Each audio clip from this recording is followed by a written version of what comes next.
Hello everybody, and today we'll be doing the poem A Photograph. This is a very nostalgic poem written by our poetess, who's Shirley Toulson.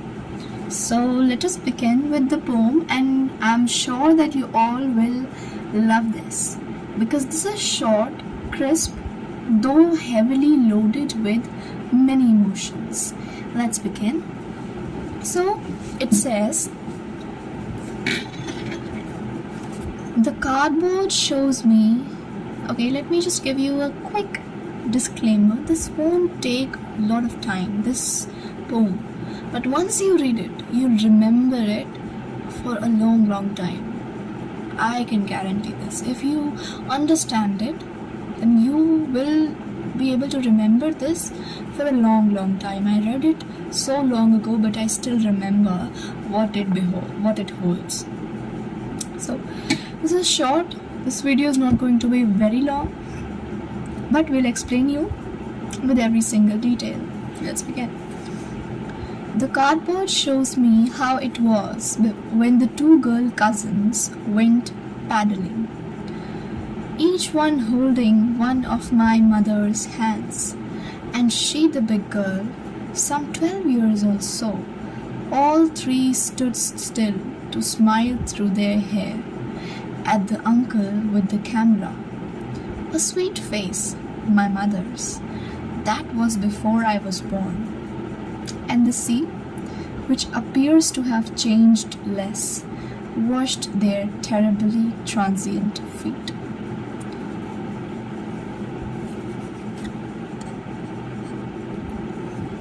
So our writer is not a poet, she's a poetess, and she writes that the cardboard shows, it's written in the first person. And if you had noticed in the previous video, even if you haven't watched my previous video, if you have studied the previous chapter, the portrait of a lady, there that was also written in the first person.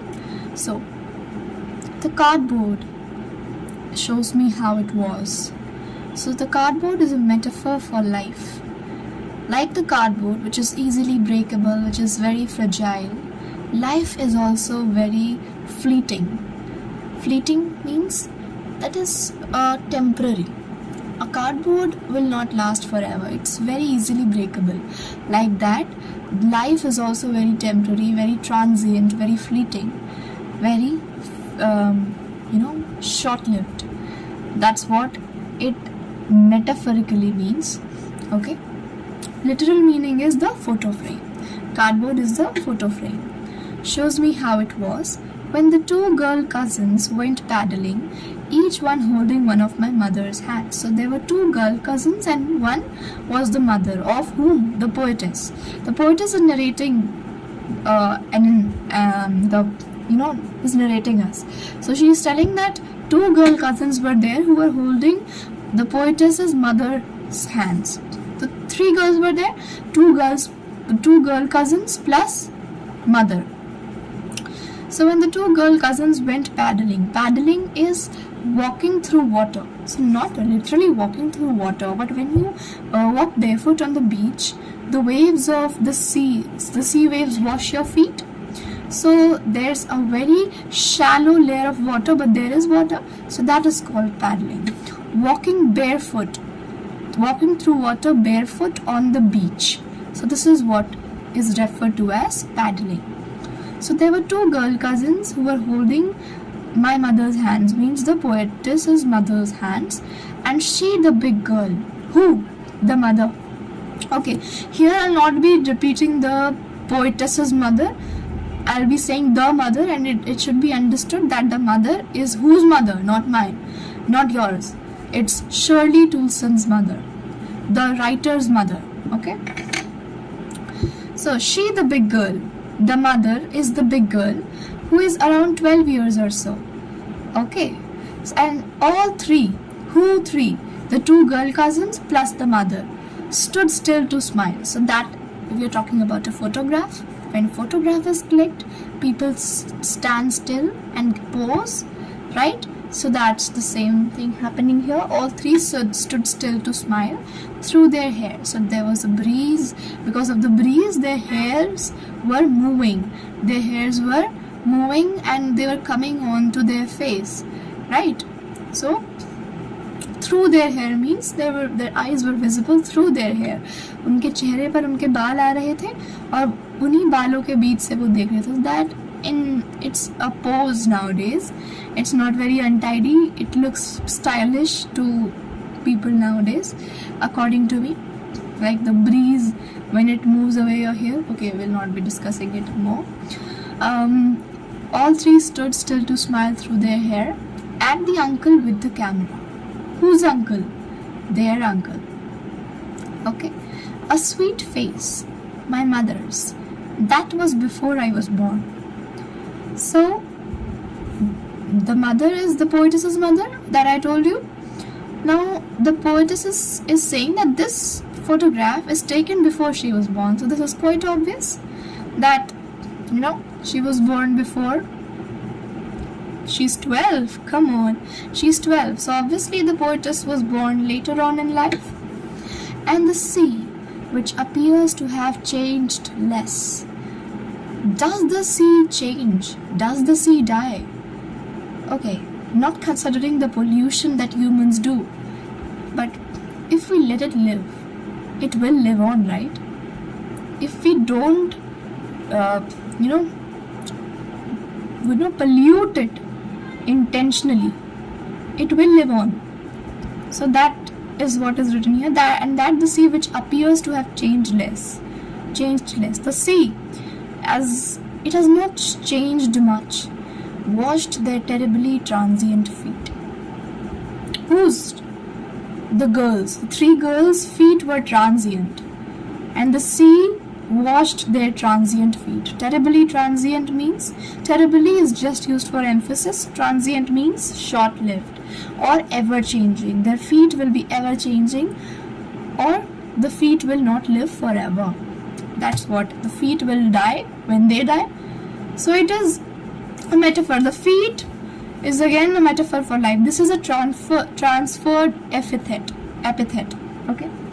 Sorry if I'm mispronouncing it, but it is a transferred epithet. If you want to search, you can. I'll show it in the notes that I'll be showing you. Transferred epithet is when you use an adjective for a noun which is made for another noun. Here, terribly transient you are using for feet, literally here. But here you are referring to life, metaphorically. So, this is a transferred epithet. This is again alliteration. TT, stood still to smile. This is again alliteration. Poetic devices also we are summing up here. So, and the sea which appears to have changed less, washed their terribly transient feet, means ever-changing feet, which feet might grow. Even if they don't, they won't stay the same.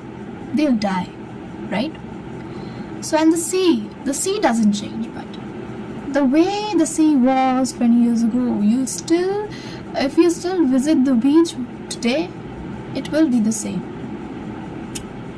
Not considering the pollution right now. Some 20-30 years later, she'd laugh at the snapshot. Who's she? The poetess's mother.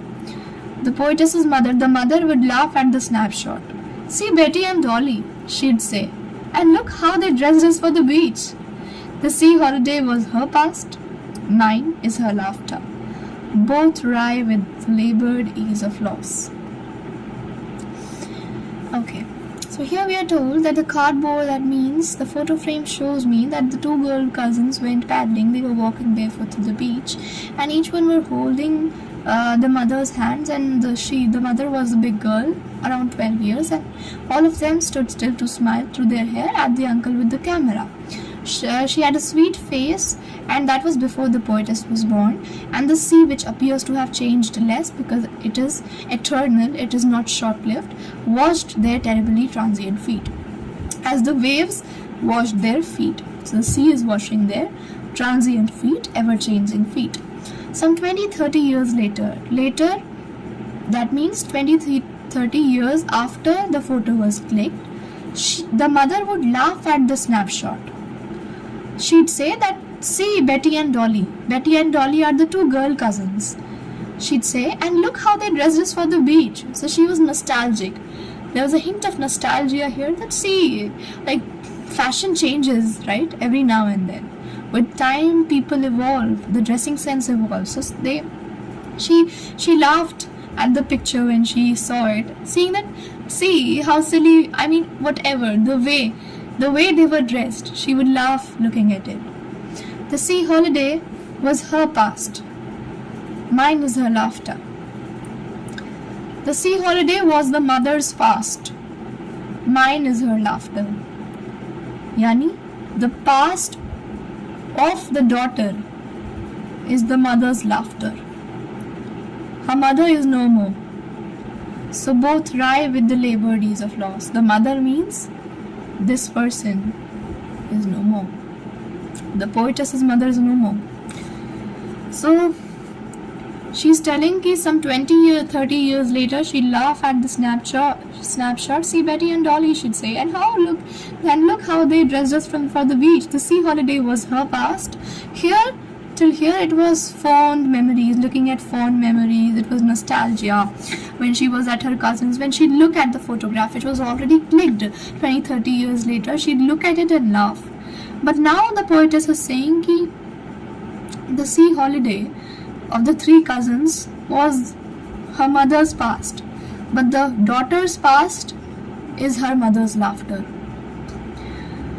Laughter, both rye with the labored ease of loss. Laughter with a hint of disappointment, as she was missing her past, and the girl missed her mother's laughter. The mother, when she looked at the picture, she was missing her past. ठीक है? लेकिन the poetess, now when the mother is no more, she looks at the picture and she misses her mother's laughter. And both rye with the labored ease of loss. Labored ease matlab not an easy laughter, forced laughter. Rye means laughter with a hint of disappointment. Now she's been dead. Now she's been dead nearly as many years as that girl lived. That girl lived for some 12 years or so. She's been dead for 12 years, that means. And of this circumstance, there's nothing to say at all. It's silence, silence says. Absence of the mother. Silence is the poetess. So there's a timeline that I'd like to show you in case you are getting confused. The first paragraph tells us about when the three cousins were together at the beach. They went paddling at the sea holiday, and the mother was 12 years old. Then comes the second phase when the mother looks at her picture, and after 20 to 30 years and says, the mother and the daughter, that means the mother and the poetess, look at the picture together. That when the mother says and laughs that how they left, see how they dressed us for the beach. Now after 12 years, after 20-30 years, add 12 years more. Now she's dead, and now only the daughter, that is the poetess, looks at the picture, and now she is missing her mother's laughter. Let me write it. Poetess, here 20-30 years later the photo was clicked. So here यहाँ पे photo कौन कौन देखता है? Poetess plus, चलो ये बीच holiday की बात है, यहाँ पे पोएटेस प्लस मदर साथ में पिक्चर देखते हैं. यहाँ पर सिर्फ मदर, सिर्फ पोएटेस देख सकते हैं क्योंकि mother is no more. So here the mother is nostalgic and she's missing her past, ki how carefree were those days when they were young. She misses her childhood, so she rides with the labor days of loss. But here the poetess misses her mother who was missing her past. right? The poetess's past is her mother's laughter.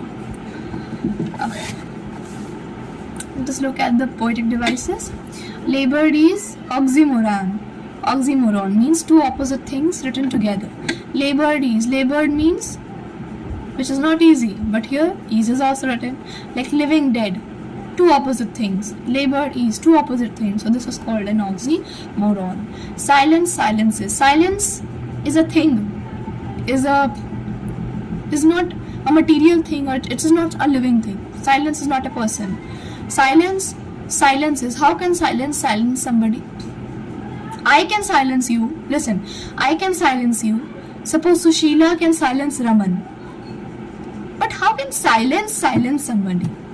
So this is personification, assigning human attributes to something non-human.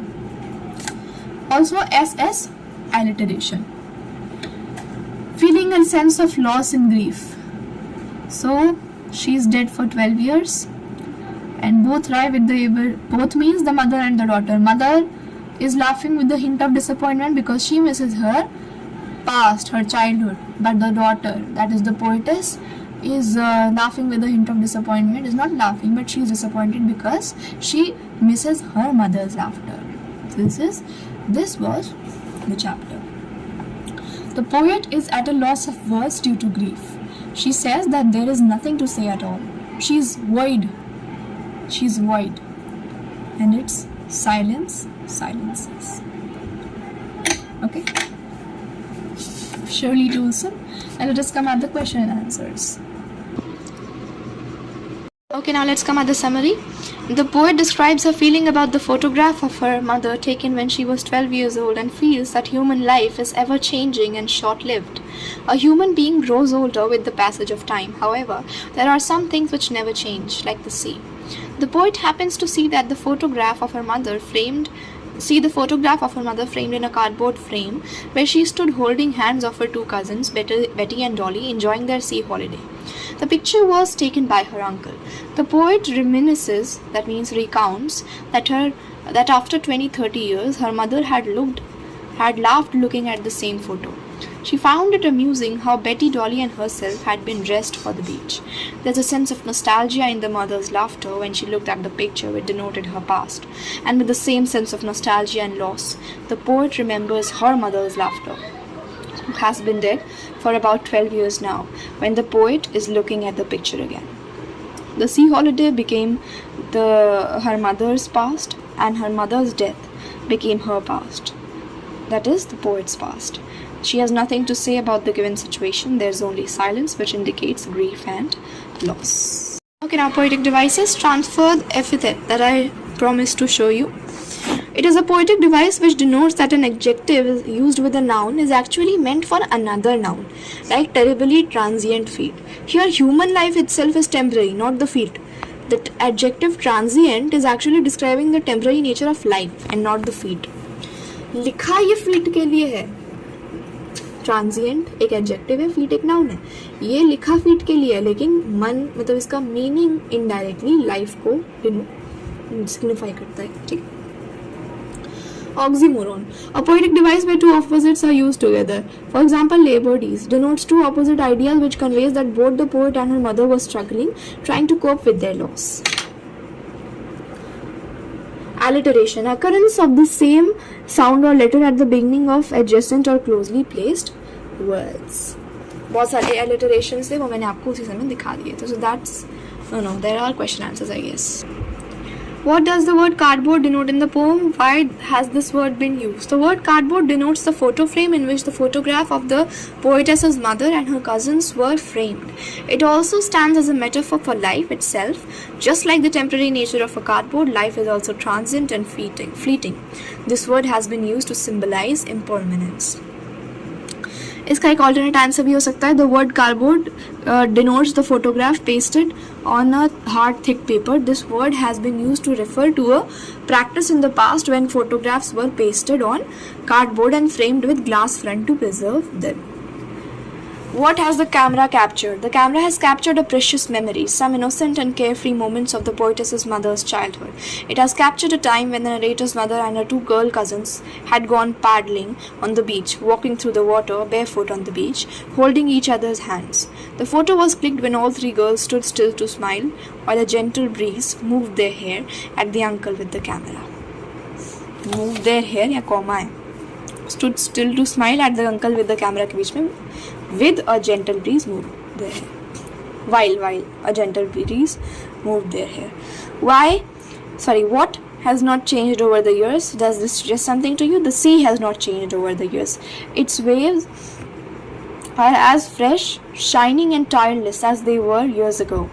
This serves as a stark contrast to the transient nature of human living beings and to the fact that time and life is ever changing. This suggests that unlike living beings with a fixed lifespan, nature is evergreen and not temporary or fleeting.